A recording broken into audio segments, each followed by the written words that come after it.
Selamat berjumpa kembali dalam layanan audio Sahabat Seperjalanan. Hari ini adalah hari Minggu 26 Februari 2023. Tema renungan saat teduh kita dengan judul Menjaga Kepercayaan. Menjaga kepercayaan. Firman Tuhan terambil dalam Mazmur 65 ayat yang ke-6. Dengan perbuatan-perbuatan yang dahsyat dan dengan keadilan Engkau menjawab kami. Ya Allah yang menyelamatkan kami, Engkau yang menjadi kepercayaan segala ujung bumi dan pulau-pulau yang jauh-jauh. Mari kita berdoa. Bapa yang di dalam sorga, selain kami mendapatkan banyak hal, kami pun perlu menjaga apa yang sudah diberikan. Salah satunya adalah menjaga kepercayaan yang kami belajar daripada sifat dan karakter ilahi, yaitu karakter ilahi Tuhan sendiri. Dalam nama Tuhan Yesus kami berdoa, amin. Shalom sahabat seperjalanan yang dikasihi Tuhan, menjaga kepercayaan. Kalau ada sebuah pertanyaan, pekerjaan apa yang tersulit di dalam dunia ini? Mungkin ada yang mengatakan membersihkan gedung tinggi yang kita lihat, atau kemudian melakukan kegiatan-kegiatan di ketinggian seperti sutet, aliran-aliran listrik dengan tegangan tinggi. Namun kalau boleh dikatakan apa yang pekerjaan tersulit dalam dunia, yaitu adalah menjaga kepercayaan. Memang tidak ada sebuah lowongan pekerjaan dicari pegawai, yaitu lowongan pekerjaannya adalah menjaga kepercayaan. Namun kalau kita boleh setuju, dan saya percaya setiap sahabat perjalanan menyetujuinya, pekerjaan apapun kalau sudah tidak bisa dipercaya dan tidak bisa menjaga kepercayaan, maka apapun kelebihan, kemampuan, pengalaman, keterampilan yang dikuasainya, kita akan tidak berani untuk memberikan hal tersebut. Mengapa? Karena tidak bisa dipercaya, yaitu menjaga kepercayaan. Kita tahu dengan jelas bahwa di dalam setiap kehidupan sahabat seperjalanan tentu pernah mengalami sebuah peristiwa dalam kehidupan. Orang yang sangat dipercaya ternyata tidak bisa dipercaya karena dia melanggar atau menyalahgunakan kepercayaan tersebut. Sahabat seperjalanan yang dikasihi Tuhan, salah seorang anak asuh saya bercerita, dia ada konseling dengan guru di sekolahnya. Dia meyakini bahwa yang namanya konseling tentu rahasianya itu hanya diketahui oleh guru yang bersangkutan, guru BK, bimbingan sekolah di sana.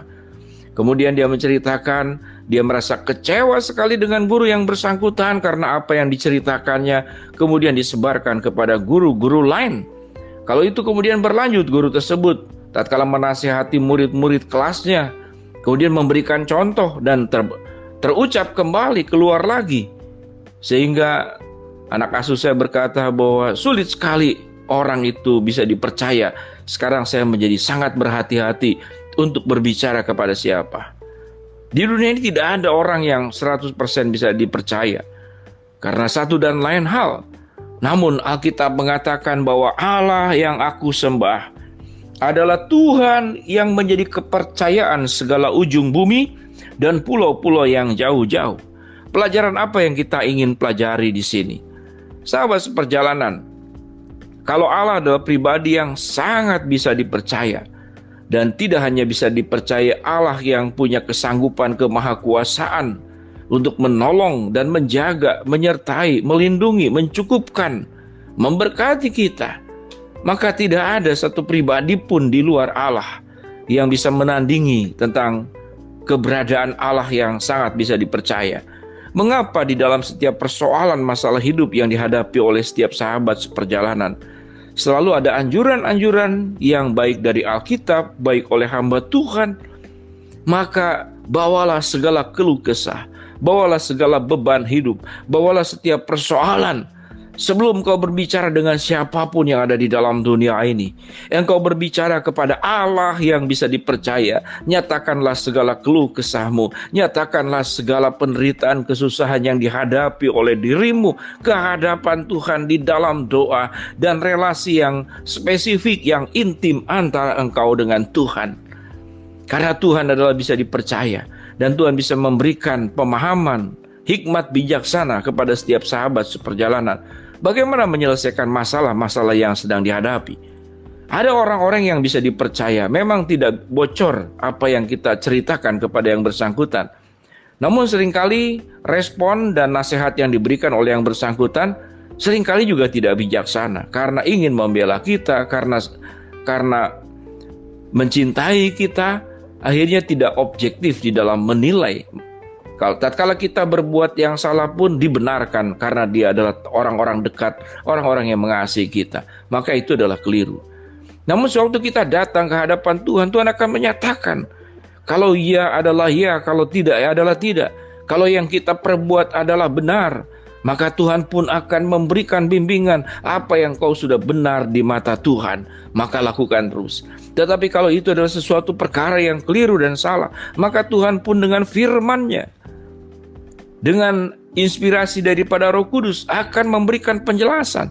Hal tersebut keliru dan salah, engkau harus menghentikannya dan jangan melakukannya kembali. Selain Allah sebagai pribadi yang bisa dipercaya, maka Allah pun akan memberikan respon yang benar, yang proporsional, yang kudus. Tatkala kemudian kita berkomunikasi di dalam doa kita, berelasi dengan Tuhan di dalam saat teduh kita, lalu kita menemukan jawaban-jawaban sebagaimana yang diperintahkan, sebagaimana yang dituntun oleh Tuhan, sebagaimana yang ditunjukkan oleh Tuhan, dan kita berjalan di jalannya. Selain kita sedang berkomunikasi dengan Allah yang bisa dipercaya, maka Allah pun akan memberikan pemahaman hikmat bijaksana, jalan keluar yang benar. Apakah kemudian sebuah pertanyaan tidak boleh kita bercerita kepada orang-orang terdekat kita? Tentu boleh. Karena Tuhan pun bisa memakai orang-orang di sekitar kita menjadi perpanjangan tangan Tuhan. Namun kita perlu membedakan sewaktu kita bercerita tentang problem dan masalah kita, apakah orang yang bersangkutan itu benar-benar mewakili Tuhan atau cuma mewakili dirinya sendiri? Kalau mewakili dirinya sendiri, jangan-jangan apa yang dinasehati, respon yang diberikan kepada apa yang kita sampaikan cerita kepada yang bersangkutan, kemudian direspon dengan cara keliru, akhirnya kita masuk ke dalam kesalahan, di dalam mengambil keputusan, di dalam bertindak, dan di dalam melakukan follow up untuk apa yang sedang kita hadapi di dalam setiap masalah hidup yang terjadi. Sahabat seperjalanan, apa yang kita pelajari dari sebuah tema tentang menjaga kepercayaan? Yang pertama yang kita pelajari, datanglah kepada Tuhan sebelum engkau menceritakan apapun kepada siapapun untuk setiap persoalan yang engkau hadapi. Maka Tuhan akan memberikan jawaban yang bijaksana dan benar. Kemudian pelajaran yang kedua adalah sebagai orang-orang dan anak-anak Tuhan yang sudah ditebus oleh Kristus, jadilah pribadi yang bisa dipercaya. Tatkala seseorang menyerahkan sesuatu, menitipkan sesuatu, mempercayakan sesuatu untuk kita jaga, untuk kita kerjakan, untuk kita lakukan, maka jagalah integritas hidupmu menjadi pribadi yang bisa menjaga kepercayaan dengan baik. Kembali kepada pertanyaan awal, pekerjaan apa yang paling berat di dalam dunia ini? Yaitu adalah menjaga kepercayaan. Hal apa yang paling indah dan agung dalam dunia ini, khususnya yang berkenaan dengan manusia? Yaitu pribadi manusia yang karakternya bisa dipercaya. Selamat menjadi pribadi yang bisa dipercaya. Mari kita berdoa. Bapa yang di dalam surga, hamba mau berdoa buat setiap sahabat seperjalanan agar kami menjadi pribadi-pribadi yang bisa dipercaya dan menyerahkan setiap masalah hidup kami kepada Allah yang sangat bisa dipercaya. Hamba-Mu berdoa buat sahabat seperjalanan yang sedang sakit, Tuhan jamah sembuhkan. Sahabat seperjalanan yang sedang menghadapi masalah, Tuhan bukakan jalan. Sahabat seperjalanan yang sedang berharap memohon sesuatu, Tuhan kabulkan dengan cara dan waktunya Tuhan. Dalam nama Tuhan Yesus kami berdoa. Amin.